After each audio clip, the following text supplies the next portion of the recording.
This is not just animal cruelty. This is a question of humanity. ये आंखें सिर्फ दर्द का इजहार नहीं, ये जुल्म का सबूत भी है। और ये आवाज है उन मासूमों के लिए जो खुद बोल नहीं सकते। जी हाँ, पाकिस्तान के दिल सिंध की धरती पर दो मासूम कैमल्स ने ऐसी अजाब का सामना किया कि सुनकर इंसान का ज़मीर भी लर्ज़ उठता है। एक थी कैमी, 2024 में जुल्म का शिकार हुई, और एक है सम्मी, जो कि 2025 की नई मिसाल है। ये दोनों की कहानी सिर्फ एक जानवरों की कहानी नहीं है, ये एक टेस्ट है हमारी इंसानियत का। फोक्स, जून 2024, सांगड़ का एक गांव। कैमी, एक जवान फीमेल कैमल, भूखी थी, प्यासी थी। पानी और घास की तलाश में उसने एक लैंडलॉर्ड के खेत में कदम रखा, लेकिन इंसानियत मर चुकी थी। लैंडलॉर्ड ने फौरन छुरी उठाई और उसका ताजा खून बहाया। एक पल में उसकी टांग काट दी गई। अब वो बेजुबान बेचारी चीखती रही दर्द से। ये मंजर मोबाइल कैमरास पर भी रिकॉर्ड हुआ और कुछ ही घंटों में सोशल मीडिया पर आग की तरह फैल गया। उस ऊँटनी का ओनर गरीब था और उसके पास पैसे नहीं थे, न ताकत, लेकिन अवाम की आवाज बनी कैमी की ताकत। सिंध हुकूमत ने केस रजिस्टर किया और 5 मुलजिम कानून के शिकंजे में आ गए। कैमी को रेस्क्यू करके कराची के CDRS बेंजी प्रोजेक्ट भेज दिया गया। डॉक्टर्स ने न सिर्फ उसकी टांग का ऑपरेशन किया, बल्कि उसके जज्बात को भी संभालने की कोशिश की। तो अब कैमी कुछ रिलैक्स लग रही है, खा रही है। सब यहाँ पे मौजूद हैं कैमी के साथ। You can see she is relaxed। अच्छा, मैं बंद कर दिया बस, अब आप खा लो। Good girl, good girl।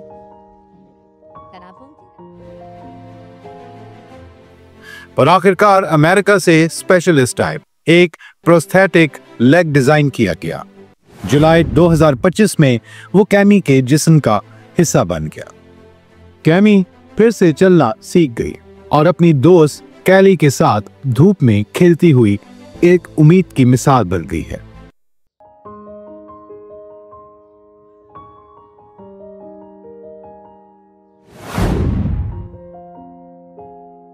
अब बात करते हैं 19 सितंबर 2025 की, सक्कर के रोहड़ी इलाके में। एक 2 साल की फीमेल कैमल सम्मी पानी की तलाश में खेतों तक पहुंच गई, लेकिन उसके नसीब में रहम नहीं, जुल्म लिखा था। उसकी टांग को भी तोड़ दिया गया।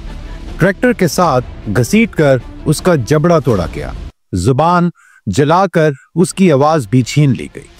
और ये ठीक 1 साल बाद वाकया दोबारा से रिपीट किया गया। ये बार्बरिज्म कैमरे पर फिर से कैप्चर हुआ और फिर अवाम का गुस्सा फट पड़ा। CM सिंध मुराद अली शाह ने फौरन पुलिस को हुक्म दिया और सक्खर पुलिस ने 2 मुलजिम गिरफ्तार किए हैं। तीसरा अभी भी भागा फिर रहा है। सम्मी को भी कराची के CDRS शेल्टर ट्रांसफर किया गया है, जहां डॉक्टर्स ने उसका इलाज शुरू किया है। लेकिन उसकी आंखों में जो दर्द है वो सिर्फ इंसानियत का चेहरा बेनकाब करता है। CM मुराद अली शाह ने डिक्लेयर किया है कि सिंध में जानवरों के साथ जुल्म बर्दाश्त नहीं होगा। सुपरवाइजरी टीम्स बनाई गई हैं, वेट स्टाफ डिप्लॉय किए गए हैं। कैमी के केस में भी गवर्नमेंट ने NGOs के साथ कोलैबोरेट करके प्रोस्थेटिक अरेंजमेंट्स किए थे। और अब सम्मी के केस में भी वैसा ही प्रोटोकॉल फॉलो किया जा रहा है। मगर असल आवाज उठाई पब्लिक ने। #ट्रेंड्स चले, डोनेशंस आई और प्रोटेस्ट किए गए। NGOs जैसे CDRS और एनिमल वेलफेयर ग्रुप्स ने न सिर्फ मेडिकल केयर दी, बल्कि इमोशनल रिहेबिलिटेशन भी स्टार्ट की। लेकिन यह भी साबित हुआ कि पाकिस्तान में लॉज तो हैं, मगर उनकी इन्फोर्समेंट कमजोर है। नाज़रीन, ये सिर्फ पाकिस्तान की कहानी नहीं है। इंडिया में भी एलिफेंट्स को टॉर्चर किया जाता है। स्पेन में बुल फाइटिंग एक फेस्टिवल के नाम पर होती है और मिडिल ईस्ट में स्ट्रे डॉग्स को जिंदा जला दिया जाता है। लेकिन यूरोप, अमेरिका और एशिया के कई मुल्कों में जानवरों के कानून मजबूत हैं, शेल्टर्स एक्टिव हैं और प्रोस्थेटिक्स जैसे कैमी को मिला ग्लोबल कोलैबोरेशन की वजह से मुमकिन हुआ। हमें जुल्म की वजहें भी समझनी होंगी और फ्यूडल माइंडसेट जहां जमीन का मालिक समझता है कि जानवर हो या इंसान सब उसकी मलकियत है। इग्नोरेंस और वीक इन्फोर्समेंट जहां कानून लिखे हैं लेकिन पुलिस और कोर्ट्स में एक्शन स्लो है। लाइफस्टॉक सिर्फ जानवर नहीं होते, ये गरीब फैमिलीज के एसेट्स होते हैं। जब एक ऊंट जुल्म का शिकार होता है तो उस घर की रोजी रोटी भी टूट जाती है। अब वो बेशक ऊंट हो, कोई और पालतू जानवर हो जिससे उनका रोजगार जुड़ा हो।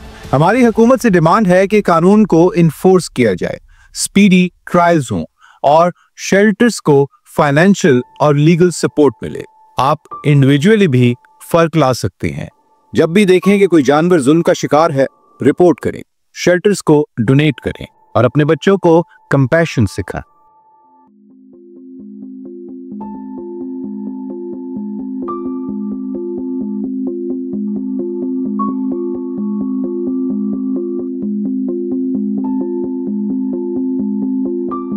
कैमी ने फिर से चलना सीख लिया है और सम्मी भी जिंदगी की जंग लड़ रही है।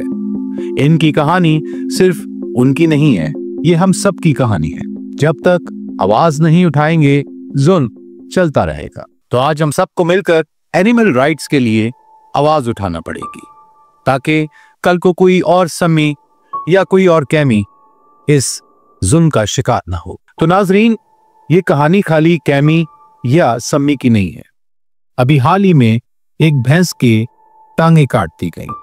हम कभी सुनते हैं, देखते हैं कोई भी एनिमल अब्यूज हो रहा होता है सड़क पर और हम गुजर जाते हैं वहां से। हमें बहुत सी खबरें मिलती हैं कि कभी पाकिस्तान के किसी इलाके में, कभी किसी इलाके में ये बेजुबान जानवर जुल्म का शिकार हो रहे होते हैं।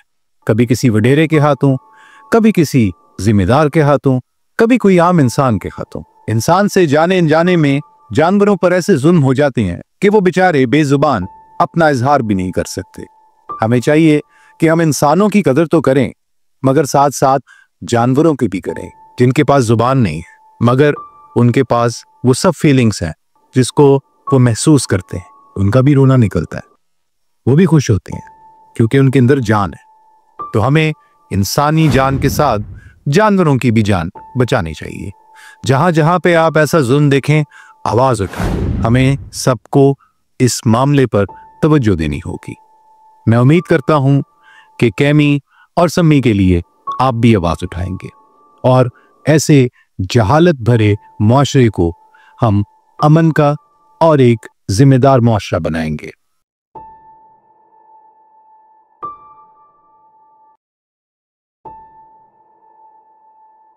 अगले व्लॉग में फिर मिलते हैं एक नई कहानी के साथ। तब तक के लिए अल्लाह हाफिज।